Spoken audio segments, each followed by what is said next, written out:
Tamang proseso at sukat ng mga sangkap para ma-achieve mo yung ganito kasarap na pulburon. Tatlong flavor na rin po pala ito mga mi para marami kayong pagpipilian pero kabuuan naman po lahat masasarap yung flavor. Kaya kung gusto mo rin at interesado ka, tara samahan mo ko hanggang dulo. Sa recipe ni ito, importante po na i-toast natin itong powdered milk. Bear Brand po yung gamit ko sa mga magtatanong, bali 4 na minuto ko po pala itong tinoast. Then saka ko naman inilagay itong 2 cups na skim milk. Kung wala naman kayong mabiling skim milk mga mi, pwede naman kahit hindi na kayo maglagay, powdered milk na lang po lahat. Kabuuan, mga 6 na minuto ko nga lang po itong tinoast. Next naman po, dito sa same na kawali, naglagay na ako ng 4 cups na cake flour. Yes mga mi, mas masarap at mas smooth po yung pulburon kapag cake flour po yung ginamit natin. Bali, toast din po natin ito hanggang sa maluto na nga po itong ating cake flour. Yung asukal po pala na puti, 2 cups po mga mi, isasabay na rin po natin sa ating cake flour. Para matunaw yung ating asukal, para hindi po maging maaligasgas itong ating pulburon. Kabuuan mga mi, na-toast ko po itong ating cake flour na mga 9 minutes. Then, ang okay na po yung ating mga sangkap, ipinagsama-sama ko nga lang po dito sa lagayan. Paghahalu-haluin lamang natin yung ating powdered milk, skim milk, cake flour, at saka yung asukal. Then, next naman mga mi, ilalagay naman na po natin yung 1 in 1/2 cup na melted margarine. Kung meron kayong butter, okay lang naman, pero mas masarap at mas mabango po kung margarine yung gagamitin natin. Sa proseso nito, make sure po na mahalo natin ng mabuti, kaya mas okay po kung gagamitan natin ito ng ating kamay. Then, yung mga namuo mga mi,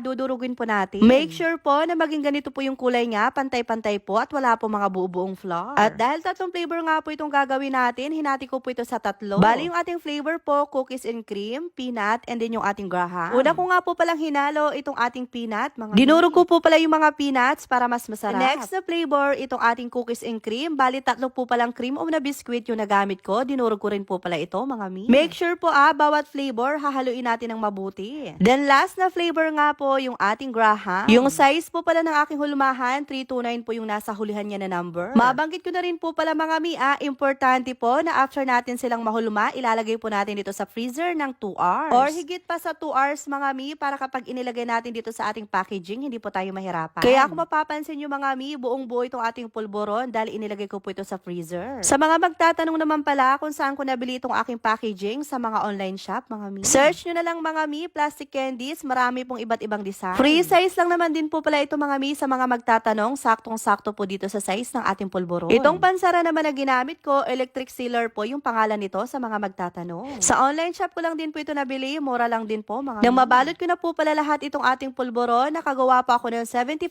pieces mga mi. Marami-rami na rin po ito mga mi, kaya naman pwede na po itong pangbenta. Sa mga magtatanong naman kung magkano ba natin ito pwedeng ibenta, kayo na lang pong bahalang dumiskarte mga mi. Kasi bawat lugar po, meron tayong kanya-kanyang presyo ng mga sangkap. Kung halimbawa man na wala pa kayong mabiling ganitong klaseng packaging, pwede nyo po itong ilagay sa cellophane. O siya mga mi, bago nga matapos ang video nito, isave mo na para hindi mo makalimutan. Hindi ka papalpak dito at hindi ka magsisisi sa sarap at lasa nito. Kaya naman, kung nagustuhan mong recipe nito, mag-comment ka na sa baba, i-comment mo na rin kung taga saan ka. Para may idea naman ako kung hanggang sa nakarating itong aking pulburon. O, naglalaro na nga po ako nitong paborito kong nilalaro. Nag-cashin nga ako ng 200 para meron akong puhunan at meron pa ako nakuhang 50 na free coins. At alam nyo ba mga mi, siniswerte nga ako ngayong araw dahil eto nga at naka-jackpot ako dito sa color game. 10 pesos nga po yung taya ko bawat kulay, pero tingnan nyo naman mga mi at nanalo nga ako ng jackpot ng 1,500. Yes mga mi, legit na legit po, nanalo ko ng 1,500. Triple po kasi yung pula na lumabas mga mi, kaya ayan, naka-jackpot ako. Kapag siniswerte ka nga naman mga mi, tingnan nyo naman dito sa Lucky Fruit, nanalo pa nga ako ng